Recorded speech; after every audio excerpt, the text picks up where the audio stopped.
Olá, você que acompanha a TVA, a TV da Assembleia Legislativa. Estamos de volta com mais um programa Política em Foco. Com muito prazer que trazemos aqui as principais pautas do Parlamento catarinense. Comigo hoje, Paulo Hollenberg, ele que é do Grupo ND. Paulo, satisfação mais uma vez compartilhar desse espaço com você. Obrigado mais uma vez na presença e discutir os assuntos, de interesse do Estado. Patrícia Gomes, também é uma alegria mais uma vez debater com você aqui as pautas que são discutidas pelos deputados aqui na Assembleia. Obrigada, Marcelo, obrigada pelo convite. É um prazer estar aqui novamente no programa discutindo os temas importantes para Santa Catarina. Pois bem, olha só, durante a sessão ordinária, os deputados voltaram a destacar aí os graves problemas enfrentados pelas rodovias, na questão da infraestrutura e rodovias federais e também estaduais que cortam o Estado. Bom, as críticas e propostas envolveram diferentes regiões e rodovias, como a BR-101, Inclusive, esses dias teve um programa aqui também que debatemos sobre a questão da BR-101, principalmente a região do Morro dos Cavalos, BR-280 e rodovias estaduais estratégicas, como a SC-108 e SC-435. Deputados cobraram ações imediatas dos governos estadual e federal e sugeriram alternativas para garantir a mobilidade e a segurança também dos cidadãos. Bom, Paulo, esse é um assunto que realmente na verdade, todos os anos, a cada semestre, podemos dizer assim, é debatido, a preocupação com as condições das rodovias de Santa Catarina. Um estado altamente produtivo, que precisa das rodovias para escoar suas produções, além, claro, da circulação das pessoas também que viajam, que vêm visitar Santa Catarina, ou seja, e realmente todos os anos é a mesma história, falta de recursos, Você vê uma luz no fim do túnel aí para essa situação das rodovias de Santa Catarina? Cheio de gargalos, Como é uma história que você fala, se mexe não, todo mês agora. E depois do acidente que ocorreu ali no Morro dos Cavalos. Ontem, por sinal, definiu o Fórum Parlamentar que vão atender o projeto que o DENIT apresentar. Sabemos que são custos, o túnel em torno de 1 bilhão, de 2 bilhões de reais, e aquele projeto do governo, aquela alternativa ali do governo, custaria mais barato. Mas o Fórum Parlamentar Catarinense decidiu que vai atender o que o DENIT sugerir. O que na verdade, o Tribunal de Contas da União, Isso, vai definir. E é o projeto também apresentado lá pelo DENIT e pela engenheira do DENIT. Falta recurso, é uma obra muito cara. Tem a alternativa daquela do governo do Estado. Mas é o que a gente já discutiu aqui. Não é só o projeto, você ainda tem ali vários empecilhos, que é licença ambiental, vai passar em terra indígena, isso não é uma coisa que vai se resolver em 6 meses, aí aprovar um projeto em 6 meses. Tem toda aquela burocracia, que nós já conhecemos. Então, esperar, tentar acelerar, e falta recurso, Falta recurso. Nós discutimos em programa anterior também o problema lá da 280, que o volume de veículos, principalmente caminhões para o Porto de São Francisco, é absurdo, e aí não tem uma solução. Não se tem uma solução e nem se tem uma solução paliativa, para a situação.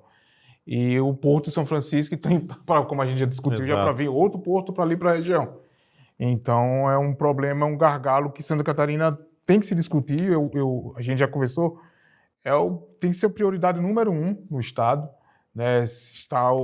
Vai para a comitiva para os Estados Unidos atrás de recursos, de investimentos, mas tem que pensar, número 1 é infraestrutura.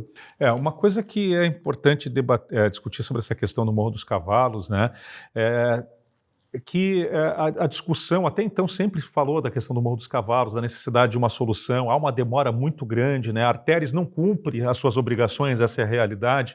Agora, o que me preocupa nisso tudo, Patrícia, a Arteres até hoje está em dívida com uma série de questões, Inclusive a questão dos túneis aí da obra, Quando teve a reunião em Brasília, houve essa proposta do governo do Estado, o governo disse que avançou a proposta, mas não tem proposta, não tem nem projeto, não tem nem anteprojeto, tem um rascunho de um anteprojeto que ainda vai ser licitado para virar projeto, para depois licitar, para virar, entende? Obra, então, ou seja, uma coisa que vai demorar ainda um tempo, embora a ideia seja boa, não seja tão ruim, e vai economizar o binário que o governo do Estado propõe. Agora, o que me preocupa é, a primeira questão que se coloca é, a Arteris vai custear essa obra. Será que vai? Né? Embora o ministro também tenha colocado como alternativa ao governo federal assumir se a Arteris não fizer, mas aí nós temos outro problema, vai incluindo o PAC. Aí para quando que vai ficar essa obra? Porque tem milhares de obras no Brasil inteiro no PAC. E aí, Patrícia, é possível confiar na Arteris? Olha, a gente tem a agência reguladora do setor que deveria cobrar o que a Arteris precisa fazer, o que está no contrato da concessionária fazer, né? Se essa obra está prevista, tinha que fazer. Eu estava lendo um artigo do deputado Camilo, que é de Palhoça, onde fica o Morro dos Cavalos, e nesse artigo ele fala que o licenciamento ambiental já existe. Se não me engano, desde 2016. E ele pontua que falta força política, interesse em resolver a questão. E principalmente interesse federal, né? Que acaba não fazendo, passa ano, não aporta recursos no orçamento para que essa obra seja feita e também nem cobra da Arteris, vai ser muito cara, a Arteris pode reclamar, vai ser muito cara. Então, aumenta um pouco mais o pedágio, mas o problema precisa ser resolvido. Enquanto não se resolve, temos alternativas às vias estaduais. Quando ele fica interrompido ali no Morro dos Cavalos, esse trajeto por Anitápolis, São Martinho, é terrível. Horrível. É de peral, né? Tem trecho de estrada de chão, é perigoso. Então, o governo do estado precisa trabalhar paralelo a essas SCs. Para quando acontecer acidentes, como a gente vê, desmoronamento e acidente, ter como rota alternativa, porque é impossível parar uma BR-101, né? O fluxo imenso de veículos que tem. Mas o que a gente vê é sempre o não aporte de recursos para a obra, não se toma decisão, né, de fazer o projeto da obra. Tem licenciamento, mas não tem projeto da obra. Exato. Né? Então, não tem ponto de partida se não tem o projeto, né? E eu estava até levantando dados da Fiesc, que sempre é muito preocupada com essas questões de infraestrutura, e eles, na agenda da infraestrutura que eles divulgaram no final do ano passado, fazendo todo o levantamento dos modais, né, que precisa melhorar no estado para que a gente tenha uma condição de infraestrutura adequada em ferrovia, rodovia, enfim, né, aeroviário, eles levantaram que em 2024, do que estava no orçamento federal para vir para Santa Catarina em rodovias, veio apenas 63%. Então, eles não aportam nem o 100% que está no orçamento ano a ano. Então, isso vai déficit atrás de déficit, né? Ano a ano, Perfeito. Todo ano é isso, né, Marcelo? Sempre não é colocado o dinheiro que estava previsto no orçamento para as nossas rodovias federais. E esse estudo da Fiesc, interessante, né, que ele apontou até 2028 para arrumar todos os modais, né, para deixar redondinhos os modais de infraestrutura, precisaria 55 bilhões de reais. E olha só para rodovias são 40 bilhões. Só para rodovias. E aí, nesse estudo deles, é tanto federal quanto estadual. Sim. E o maior aporte de recursos seriam nas SCs. Sim, porque estão precárias, né? Exato. E é engraçado que esse valor que eles nem passam 100%, não é nem para construção, é para manutenção. Manutenção. Aí por isso que é interessante, né? Aí o governo veio com a proposta de, por exemplo, estadualizar a BR-282, mas não consegue nem administrar as rodovias estaduais. Como é que vai administrar também uma BR-282, que é uma rodovia que corta todo o estado de Santa Catarina, tem, ela é uma rodovia super importante, mas também muito extensa, né? Ou seja, não tem como você administrar uma rodovia dessa, né? Nem se fosse só para conserva. Nem para conserva. Né? Não tem como. Agora, a questão das rodovias estaduais, eu acho que o grande problema, e Patrícia e Paulão, fiquem à vontade para falar, é que também o governo encontraria dificuldade para poder fazer o quê? Concessões, né? Porque não tem um fluxo que faça com que elas sejam rentáveis para as concessionárias, né? Não tem. Você pega algumas, né? Você pega algumas, a própria aqui que é dentro da cidade, né? A 401, e são algumas raras que vale a pena a iniciativa privada investir. Acredito que não seja essa alternativa. Eu acredito que o governador tem repetido muito isso de que quer privatizar, mas é o que você falou. Que adianta você dizer que quer privatizar se você não vai ter investidor? Vai dar, como diz, a licitação... sim, vai dar deserto. Deserto. Porque, como se diz, o empresário vai pensar na viabilidade. Exato. Porque no contrato vai ter, olha, você tem que investir em obra, né? Você tem que investir em obra e na manutenção. Para isso, você vai ter que ter fluxo de veículo. Ou vai ser um pedágio muito alto para compensar, né? Exato. Porque daí compensa. E a população, eu percebo que a população de Santa Catarina, ela não se incomoda com o pagamento do pedágio. Não. Ela quer um retorno. Ela quer, olha, eu pago o pedágio, mas me dê um retorno. Me dê estrada asfaltada, de nível pelo menos bom. Sim, porque tempo é dinheiro na estrada. Tempo é dinheiro. E carro quebra também. Claro. Então, tudo isso é custo, né? Exato. E são o que os transportadores sempre falam. Eles preferem pagar pedágio e ter uma rodovia boa, porque eles têm menos tempo de trajeto do frete deles, eles têm menos problemas com veículos, né? Então, tem essa compensação. Eu pago um pedágio, mas eu tenho uma rodovia boa. No Paraná teve uma boa ideia também, né? Porque as concessionárias que conseguiram a concessão das rodovias federais, elas também tiveram como contrapartida também adotar algumas rodovias estaduais que circulam perto. Ou seja, então também seria uma possibilidade a ser estudada, né? E aí, claro, também passa também pela questão financeira, né? E aí também, será que essa rodovia federal aqui é tão volumosa em circulação de veículos que permitiria essa concessionária adotar as rodovias estaduais? Mas é uma boa alternativa. Eu vejo como boa, né? Se você... vamos fazer um comparativo. Olha, eu li esse trecho aqui da BR-282, mas você adota o trecho da SC... 283. 283. Então, eu li esse acesso. Acredito que ele topa. Eu acho, é uma alternativa, é uma excelente alternativa. Porque, como eu já falei, o empresário vai ter que ter o lucro, ele quer ter o lucro dele. E é uma alternativa bem viável. Já que o governador Jorginho Melo tem uma boa relação com o Ratinho Júnior, de repente poderia copiar a ideia.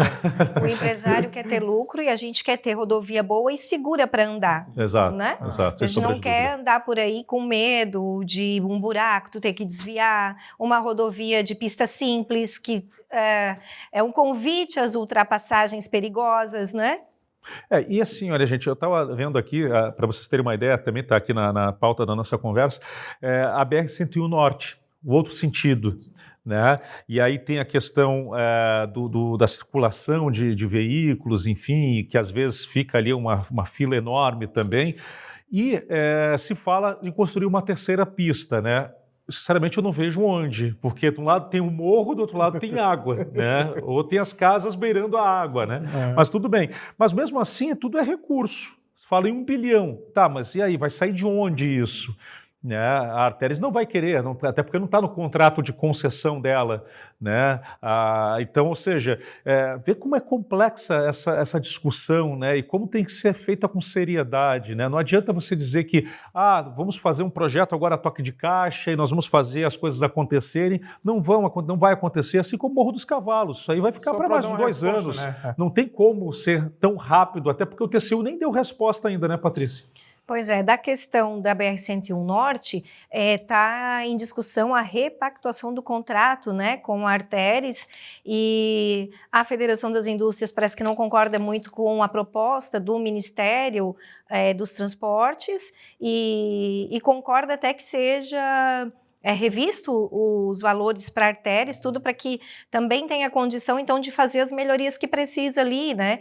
E eles até falam numa outra pista paralela também. Seria essa terceira faixa, né? Não, né? Além da terceira faixa, teria uma outra... A que seria a Via Mar, no caso? A tal da Via Mar, que foi prometida. Começar, na verdade, o projeto no governo de Carlos Moisés, né? E que agora foi anunciado né, também. Seria essa, no caso? Então, tem várias estratégias que eles estão pensando sugerindo para o Ministério dos Transportes, até para ter cobrança de pedágio por quilometragem, né, para ficar mais viável os investimentos, porque ali realmente vai ser um investimento de alto valor, porque provavelmente vai passar por desapropriações, que é um processo caro, né? E lento. Mas precisa, porque não tem como a gente ir para Joinville hoje. O trânsito é terrível, tanto na ida quanto na volta, né? Verdade. É muito tempo parado num trecho pequeno. Então, realmente, é uma questão que precisa ser resolvida. Morro dos Cavalos precisa, BR-101 Norte precisa também. Com certeza. Gente, é sempre uma alegria conversar com vocês. Nós vamos a um intervalo agora e já eu volto com o segundo bloco do programa de hoje, tá bom? Com Patrícia Gomes e Paulo Hollenberg. Já voltamos.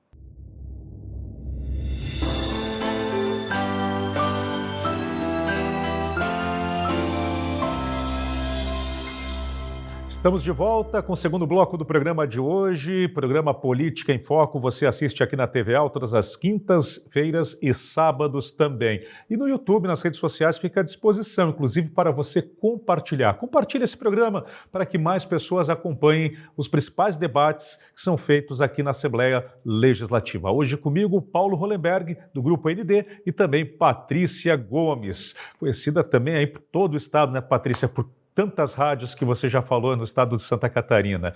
Pois bem, gente, vamos falar sobre a questão da ocupação de UTIs em Santa Catarina. Durante a sessão da Assembleia, parlamentares demonstraram preocupação com o elevado índice dos leitos ocupados de UTI. Com 91,1% de ocupação, a situação é especialmente crítica devido à aproximação do pico de doenças respiratórias, como a Síndrome Respiratória Aguda Grave, a SRAG, ou SRAG. A discussão contou com manifestações de deputados do PT e PSD que cobraram ações urgentes, tanto do governo estadual, aí, para poder enfrentar esse cenário.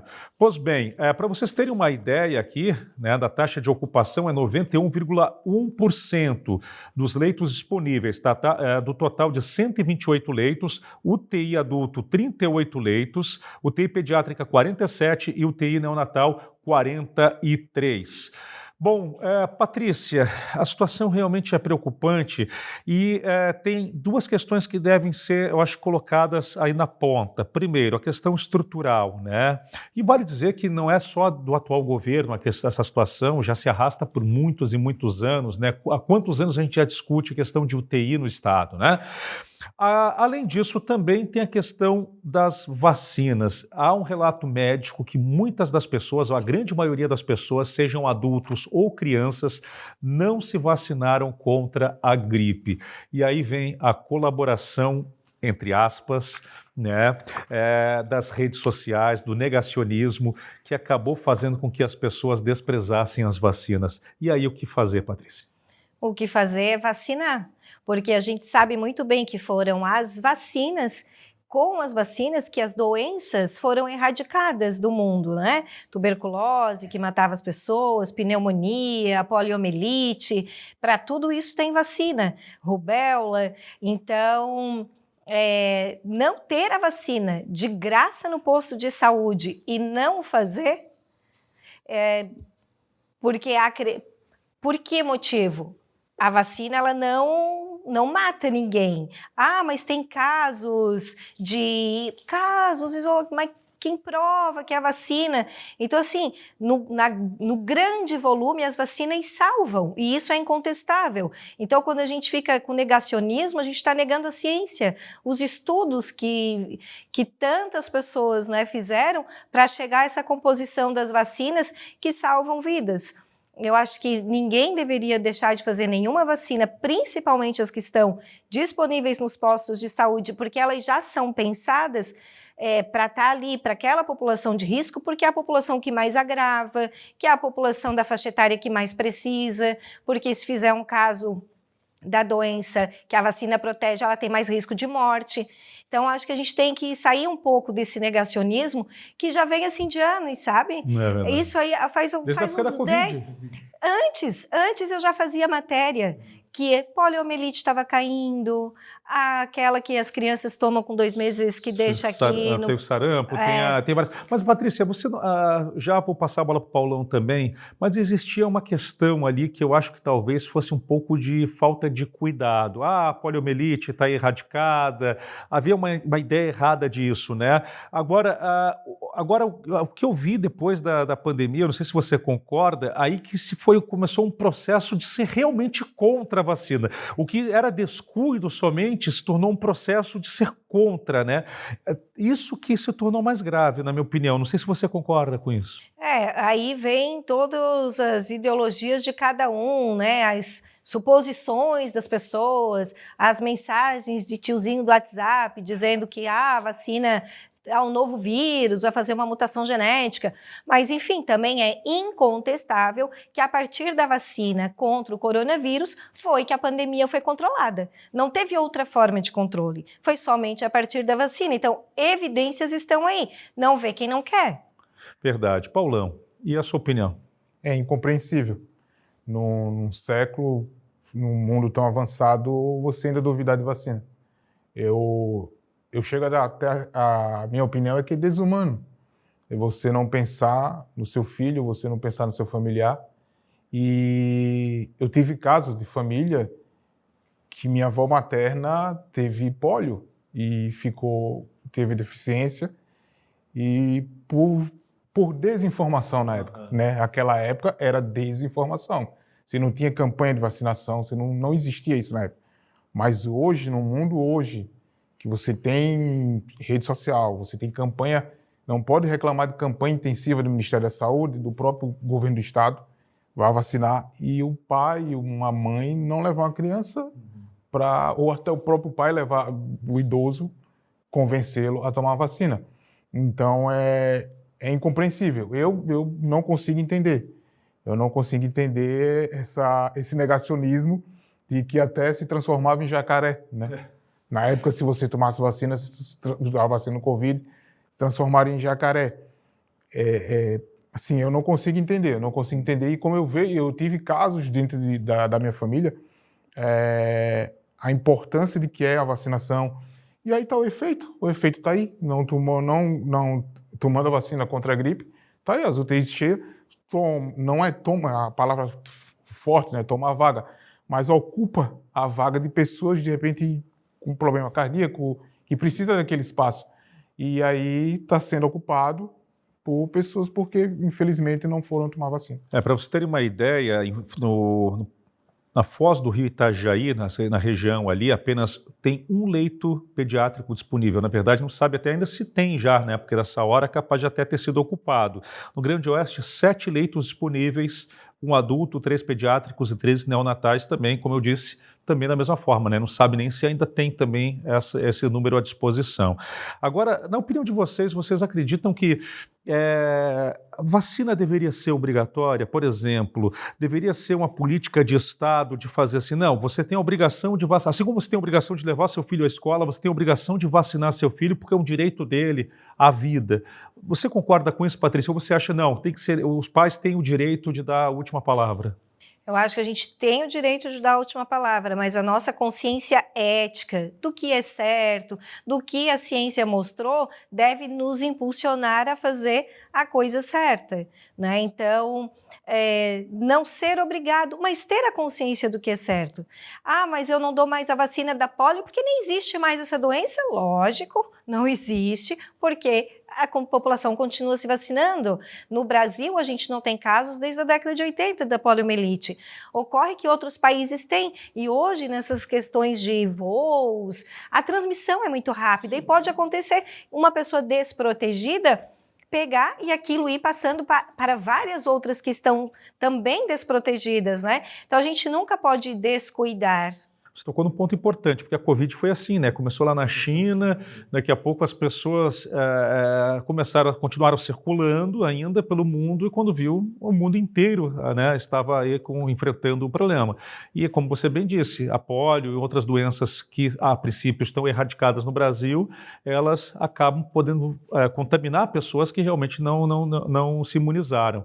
E Paulão, a tua opinião, você acha que tem que ser obrigatório, tem que ser uma política de Estado, não, ó, o cidadão tem que vacinar seus filhos ou não? Você acha que os pais é que têm o direito à última palavra? Tem direito, mas hoje aqui em Florianópolis, as escolas você tem que apresentar, né? Sempre vacina. teve, na verdade. Sempre teve. Então tem uma determinação. E eu concordo com o que o Patrício falou, assim, a palavra do pai, mas tem que vir a consciência. Essa coisa da formação da consciência de que é essencial. Eu volto a dizer, eu não consigo imaginar, hoje eu tenho um filho de 19 anos, já tomou todas as vacinas, eu não consigo imaginar dele não ter tomado nenhuma dessas, sarampo, pólio, diante dessa situação. E como falou, né, hoje vírus circula como fosse vento, né, para tudo que é lugar.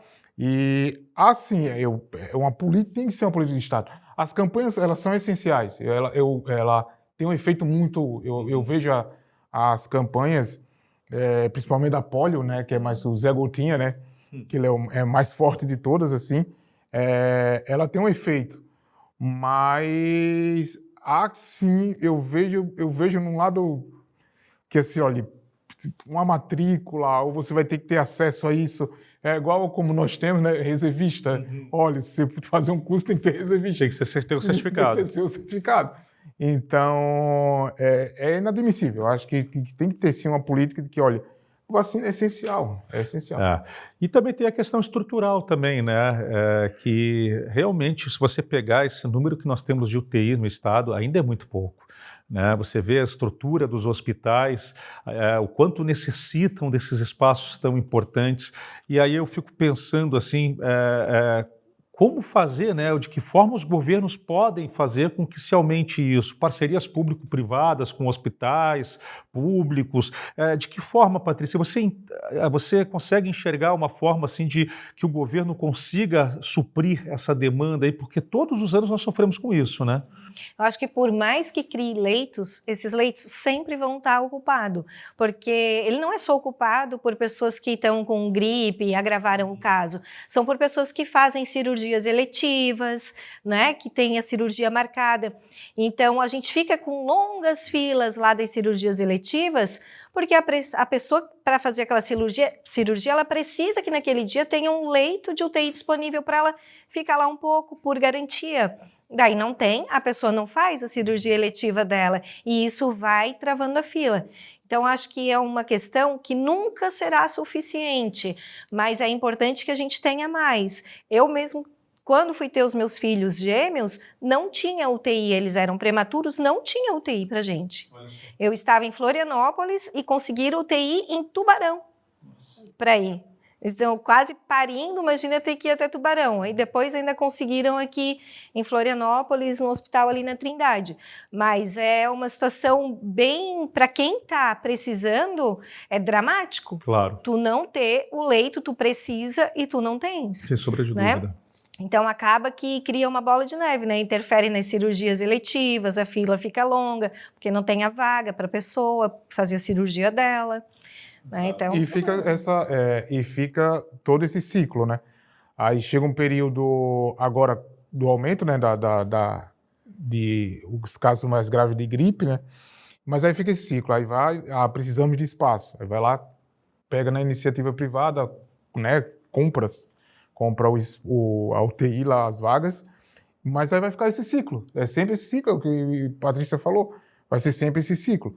De repente vai aumentar, aumenta-se no hospital público, constrói-se mais UTI, mas aí vai precisar ter as cirurgias eletivas, tem a mãe, né, do parto, é um ciclo, mas é uma alternativa, essa coisa de você usar a iniciativa privada também. Né, Sabe que o governo do estado está tentando, inclusive, comprar agora vaga, negociar, e também a iniciativa privada não tem leito disponível. Exato. Então faz o quê? Não fica doente. Toma vacina. É o mais seguro. É impressionante como o Brasil tem que discutir novamente, discutir firmemente uma mudança na sua política de saúde pública, né? O SUS, que é importante, é o maior plano de saúde do mundo, mas precisa ser revisto totalmente para poder sim atender de fato a população. Não adianta ter a existência do SUS se ele não atende a todos, né? Se as pessoas ficam nas filas, aqui no estado, por exemplo, nós temos pessoas nas filas de cirurgia, filas de atendimento oncológico, né? São pessoas que deveriam ter a máxima prioridade e acabam não tendo. Ou seja, nós precisamos dessa discussão. O que não pode é nós termos aí crianças, adultos, precisando de UTI e ficando aí com risco de morte porque não tem um espaço adequado para atendê-las em uma situação gravíssima ao qual elas estão passando. Vamos ficando por aqui, agradecendo, como sempre, a sua audiência. Esse é o programa Política em Foco aqui na TVA. Agradeço também aqui a Paulo Hollenberg, ele que é do grupo ND, e também Patrícia Gomes. Satisfação sempre dividir esse espaço com feras como vocês. Muito obrigado. Obrigado, Paulão. Eu que agradeço, né, mais uma vez o espaço, estar ao lado de você, ao lado da Patrícia, dividir, discutir, e se deixasse a gente ia mais longe, né? Mas tem o tempo da TV. E agradecer mais uma vez, agradecer a paciência de todos. Patrícia. Obrigada, Marcelo, e obrigada para quem acompanhou o programa de hoje. Obrigado a você, obrigado. Vocês com certeza sempre são importantes aqui porque dão grande contribuição. E a você também, claro, nosso muito obrigado. Como sempre, eu te falo, compartilhe esse programa. Vai lá na rede social, vai lá no YouTube, compartilhe esse programa para que mais pessoas saibam dos assuntos que são debatidos no Parlamento Catarinense. Programa Política em Foco aqui na TVA, todas as quintas e sábados. Um grande abraço e até o nosso próximo encontro.